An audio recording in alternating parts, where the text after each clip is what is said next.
The plumber's voice shook through the phone. "Sir, I found a door."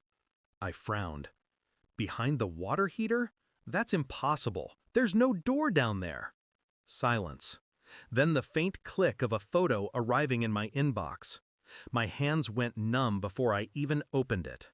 Rust, hinges, a lock fused into the wall like it had been waiting to be discovered.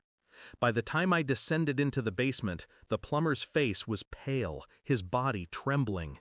He gestured toward the heater with a hand that couldn't stop shaking. I saw it. The lock looked old, but not untouched.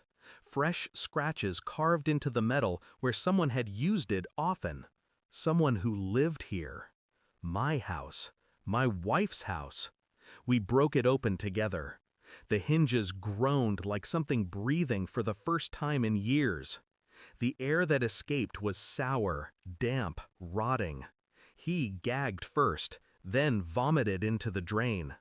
I didn't move, because what lay beyond that door wasn't just horrifying, it was familiar.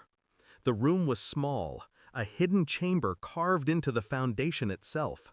Mattress on the floor, stained, shackles bolted into the concrete, a shelf of objects I recognized, our missing kitchen knives, my son's old toys, bottles of cheap perfume I never bought, and photos, dozens, my wife in them, smiling, sometimes, other times distant, with men I didn't know, with women too.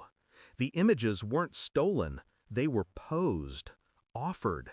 My chest hollowed as I stared.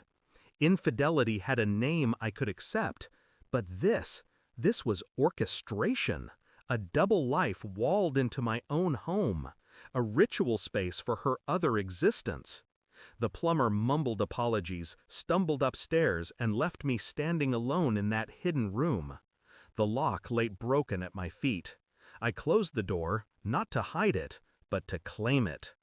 The days after, I played my role: husband, listener, provider. But the chamber lived in my head like a tumor. Her phone became my map, passwords, messages, late-night calls she thought deleted. She wasn't careful. She never had to be.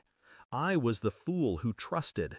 Names surfaced, addresses, transactions traced to cash deposits at odd hours. A pattern forming with surgical precision. I began collecting evidence quietly. A hair from the pillow, a toothbrush sealed in plastic, the mattress fibers scraped into an envelope. DNA doesn't lie. Every night she slept soundly. Every morning she kissed me as if nothing had fractured. And me? I smiled back, kept my voice steady, my hands calm. But inside, something cold sharpened itself against bone. I wasn't chasing anger. I was chasing clarity. The results came in a thin white envelope. The child upstairs, the one who carried my last name, was not mine. The ink blurred in my vision, but my hands didn't shake. My pulse didn't rise. I simply folded the report and slid it into my jacket. That night, I set it on the kitchen table while she cooked. The aroma of garlic filled the air, mundane, domestic, false. "Read it," I said. She turned, curious, then opened it. The blood drained from her face before she reached the second line. The pan slipped from her hand and clattered against the stove. I can explain."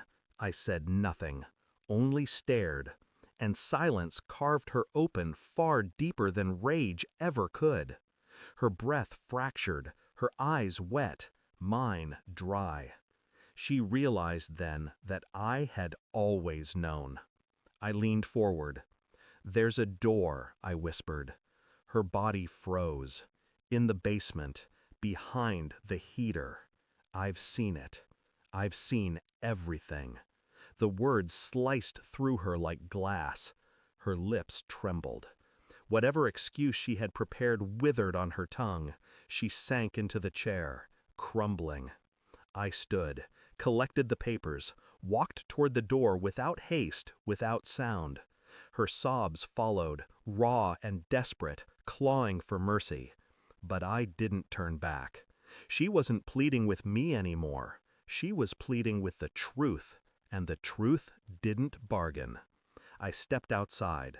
The night air was cold, clean. The house behind me glowed with warm light, but inside, it was a mausoleum now, a place where trust had rotted, where love had been buried under lies and cement. She would be left to choke on her own secrets, to explain to others what I already knew, to live with the knowledge that her carefully hidden world had collapsed under its own weight. I felt nothing for her, no pity, no sorrow, only clarity. Because betrayal does not destroy you, it frees you. I never lost her. She lost me. And the door in the basement will stay open forever. Thanks for watching. Don't forget to like, share, and comment. Subscribe now to Cheating Stories Insight World for more amazing stories.